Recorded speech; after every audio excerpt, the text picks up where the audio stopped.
Ukraine. Russia says the drones were trying to assassinate Russian President Vladimir Putin. The officials say the drones were disabled before they could strike, and they say Putin is safe and in good health. The announcement did not say if there were any casualties. Ukraine's government says the Ukrainian government had nothing to do with the drones. A manhunt in Texas is over.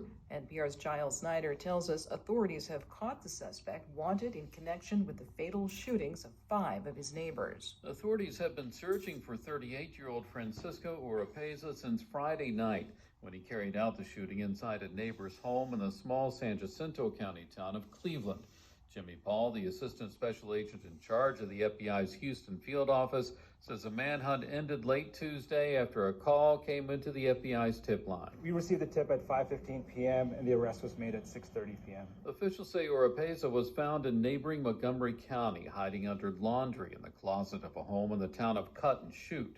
Authorities say Oropeza is being charged with 5 counts of murder and is being held on a $5 million bond.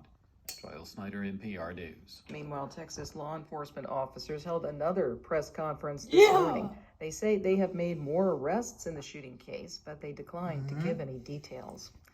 President Biden is expected to meet with congressional leaders next week to discuss raising the nation's debt ceiling. NPR's Windsor Johnston reports this follows Republican legislation passed in the House. Senate Majority Leader Chuck Schumer says Democrats will wait until after a meeting with President Biden next week to decide whether to move ahead with a clean debt ceiling bill that's free of spending cuts.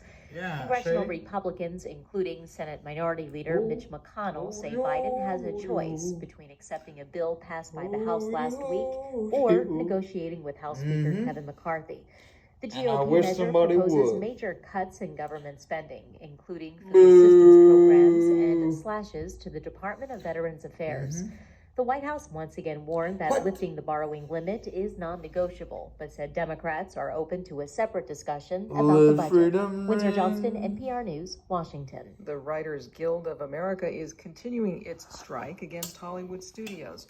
Writer Enid Zentalis says the members are very worried about studios replacing their work with scripts composed by artificial intelligence. We're seeking protections like the protection against AI, robots writing our scripts and eliminating our jobs as writers.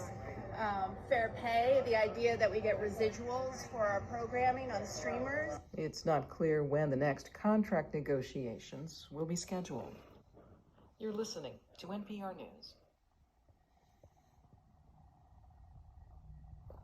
President Biden and congressional leaders will have a very high-stakes meeting next week ahead of a June 1st deadline. That's the day when the country could breach the debt ceiling. Senate Republican leader Mitch McConnell said he'll be at the meeting, but thinks a deal will ultimately be up to Biden and House Speaker Kevin McCarthy. It should be clear to the administration that the Senate is not a relevant player this time. They have got to have a measure that can pass the House. How does it pass the House? It has to have the support of the Speaker